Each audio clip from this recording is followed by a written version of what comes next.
आज के मेरे प्रोग्राम का टॉपिक ये है। एक रिपोर्ट के मुताबिक इंडिया की जो मिलिट्री है वो 4th रैंक पर आई है, यानी कि इंडिया की जो मिलिट्री है 4th मोस्ट पावरफुल मिलिट्री बन चुकी है पूरी दुनिया में। एक बहुत बड़ी अचीवमेंट है। इस रिपोर्ट के मुताबिक पाकिस्तानी आवाम की जानिब बढ़कर उनसे सवाल करते हैं, तो आइए मेरे साथ। मेरे आज के प्रोग्राम का बेसिकली सवाल ये है कि अगर बात करें हम एनुअल डिफेंस की रिपोर्ट आती है हर ईयर, जिसमें बताते हैं कि इंडिया कौन सी मिलिट्री जो है पूरी दुनिया में बहुत ज़्यादा स्ट्रॉन्ग है।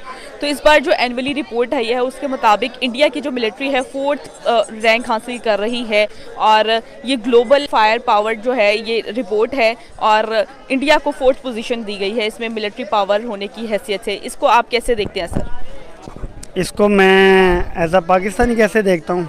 मैं ऐसे देखता हूँ कि हमें देखना चाहिए कि इसकी हिस्ट्री क्या है। कोई भी चीज़ जो है वो जो आपको पेपर्स में नज़र आ रही होती है उसके पीछे एक पूरी हिस्ट्री होती है।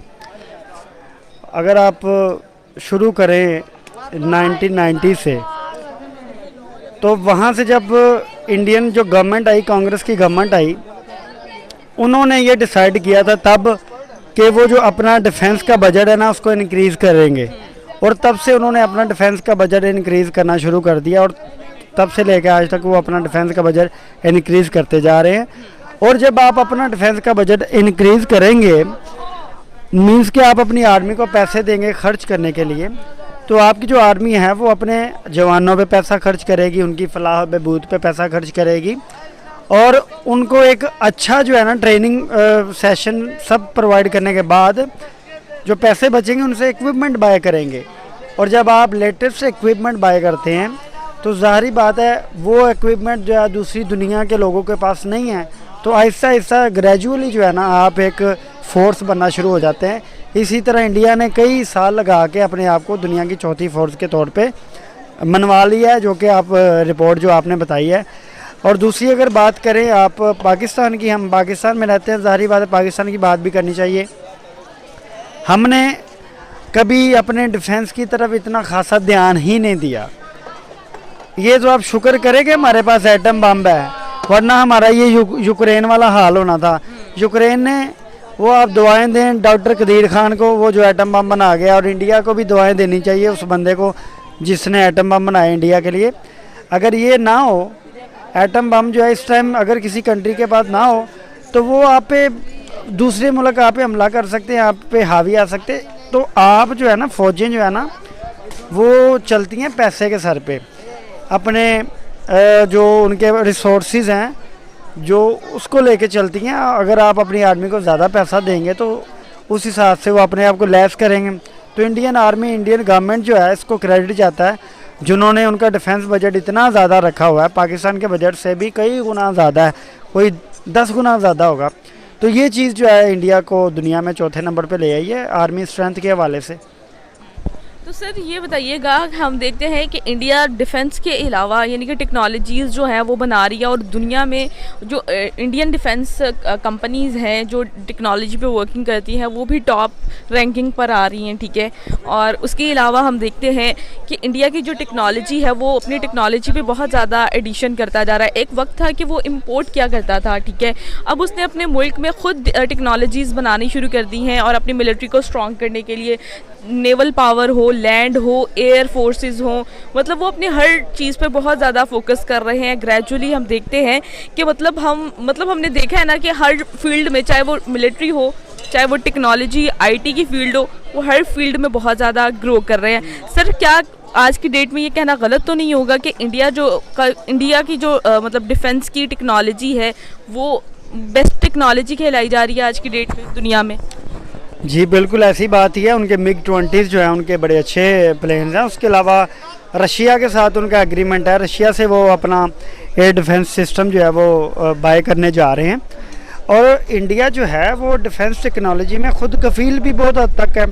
उनकी अपनी जो है चीज़ें ऐसी हैं जो कि वो डिफेंस टेक्नोलॉजी जो है, डिफेंस इक्विपमेंट जो है वो एक्सपोर्ट करता है। इंडिया ख़ुद बना के भी डिफेंस चीज़ें जो है, अपनी दिफा की चीज़ें जो है दुनिया को बाहर भेजता है। और दूसरी बात यह है कि इंडिया में काफ़ी ज़्यादा चीज़ें ऐसी हैं जिनकी वजह से हम कह सकते हैं कि इंडिया जो है दुनिया के नक्शे पे उभर के आ रहा है। जैसा कि आप देखें आईटी के हवाले से भी वो हमसे आगे हैं, क्योंकि वो आईटी बहुत ज़्यादा डॉलर्स जो हैं वो एक्सपोर्ट करते हैं। आईटी अराउंड अबाउट मेरे ख्याल जितना सऊदीया ऑयल एक्सपोर्ट करता है उतने की इंडिया आईटी एक्सपोर्ट करता है। और ये भी है कि दुनिया में इस टाइम जो दुनिया में टॉप कंपनीज़ है ना, बड़ी से बड़ी, उनके जो चीफ़ एग्जीक्यूटिव ऑफिसर्स हैं ना वो इंडियन है। गूगल का चीफ़ एग्जीक्यूटिव ऑफिसर कौन है? इंडियन, सुंदर पिचाई। एप्पल का चीफ़ एग्जीक्यूटिव ऑफिसर कौन है? माइक्रोसॉफ्ट का, वो भी इंडियन है। तो इंडियन जो है ना, उनका एजुकेशन सिस्टम भी हमसे बेहतर है, वहाँ पे तालीम भी हमसे बेहतर है, पाकिस्तान से बेहतर है, और बड़े ऐसे ममालिक हैं जिनसे बेहतर है। तो ये सारी चीज़ें जो है ना ये काउंट करती हैं किसी भी मुल्क की स्ट्रेंथ को जो है ना बढ़ाने के लिए। तो ये एक एक चीज़ अगर आप देखेंगे ना उनकी, उसमें बेहतरी आ रही है। जैसा कि उनका रेलवे का निज़ाम भी आप देखें कितना अच्छा है। बल्कि उनके जो रेलवे मिनिस्टर थे लालू प्रसाद यादव, उनका जो रेलवे का मॉडल है ना, दुनिया में कई ऐसी यूनिवर्सिटीज़ हैं जिन्होंने अपने नसाब में उसको शामिल किया हुआ है, यानी कि वो यूनिवर्सिटीज़ में पढ़ाते हैं। तो ये वो चीज़ें जिनको वो शुरू से देखते आ रहे हैं और आहिस्ता आहिस्ता करके वो अभी दुनिया में चौथे नंबर पे स्ट्रॉन्गेस्ट आर्मी बन गई है। तो बेसिकली ये चीज़ है जो उनको आगे लेके गई है। बिल्कुल सर, मतलब एक स्ट्रगल होती है, एक हम लोगों ने उनकी शुरू से स्ट्रगल देखी है। सर ये बताइएगा कि आज इंडिया जो है डिफेंस इंपोर्टर से डिफेंस एक्सपोर्टर बन चुका है, और टेक्नोलॉजीज़ उसके पास हर तरह की टेक्नोलॉजीज़ मौजूद है। जितने भी बाहर की फ्रेंचाइज़ हैं वो इंडिया के साथ कोलैबोरेशन करना चाह रही है।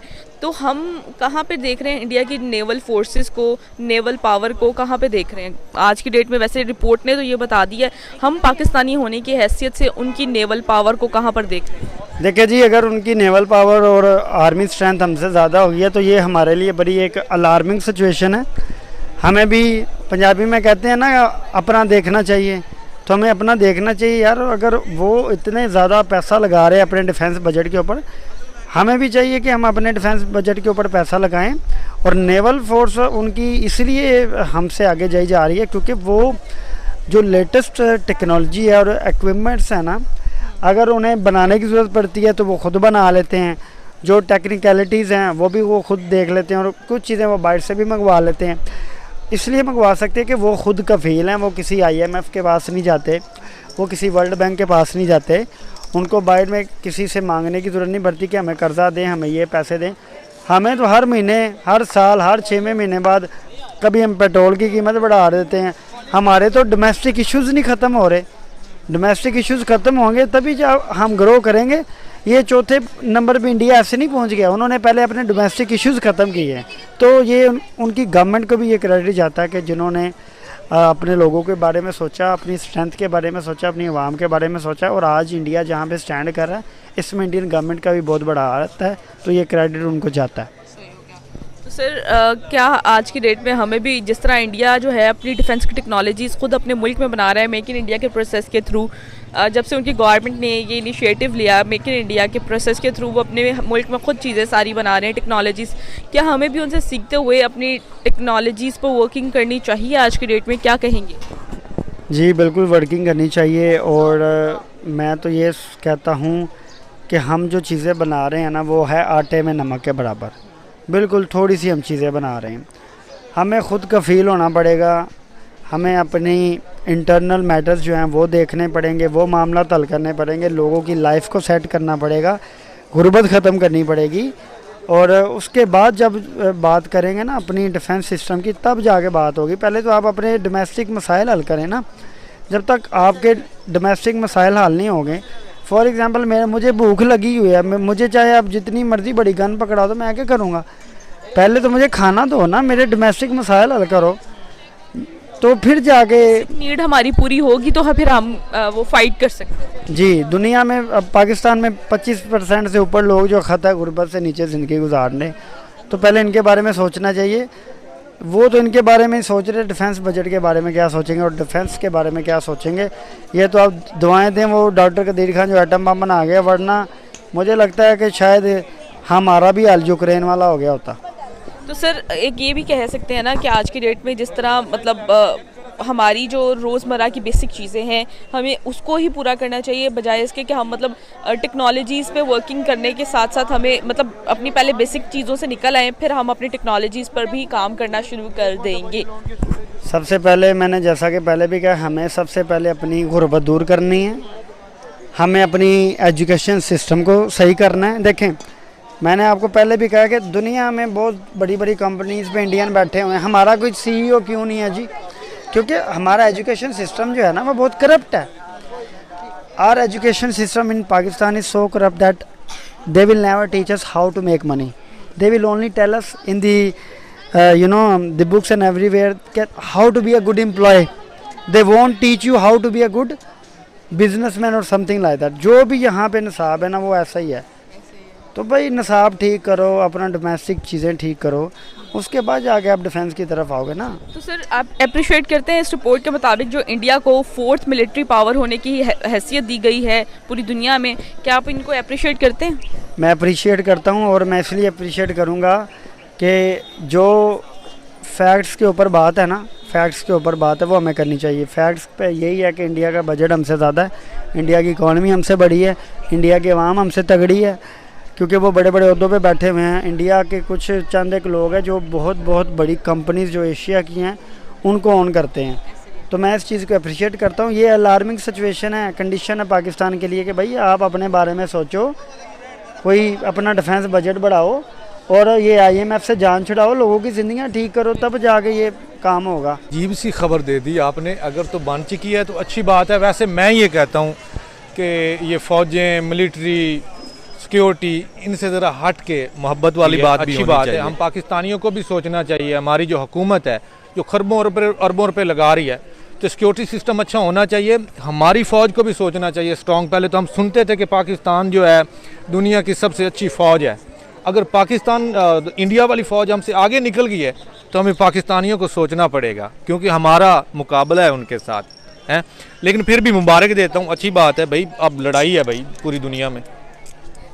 क्या अच्छा सर ये बताइएगा कि हम देखते हैं कि इंडिया का जो इन्फ्लुएंस है ओवरऑल दी वर्ल्ड बढ़ता जा रहा है। अब इंडिया जो है डिफेंस के हवाले से भी बहुत ज़्यादा पावरफुल कंट्री बन चुका है पूरी दुनिया में रिपोर्ट के मुताबिक। तो सर क्या वजह नज़र आती है कि इंडिया मिलिट्री वाइज भी इतना आगे जा रहा है, क्या कहेंगे? भाई उनकी अपनी है, अब मैं उस पर क्या कहूँ। मैं तो उनको यही कह सकता हूँ अच्छी बात है, तरक्की करनी चाहिए, वो कर रहे हैं, सीखना चाहिए। मैं तो अपनी बात करूँगा कि हमें सीखना चाहिए खुदारा। मैं अगर मेरा वज़ीर आज़म, मेरी आवाम, हमारे इदारे सुन रहे हैं तो कुछ नहीं तो इंडिया से ही सीख लें। वो मुझे समझ नहीं लग रही उन्होंने तरक्की की कैसे है। काम करके है, काम करके। हम काम नहीं करते, हम सोए रहते हैं। ये तो अब आपको पता हो। मैं तो ये बैठा हूँ, जाग रहा हूँ। बड़ी अच्छी बात, अप्रिशिएटेड बात है, इंडिया वाले इतनी मेहनत कर रहे हैं। और बाकी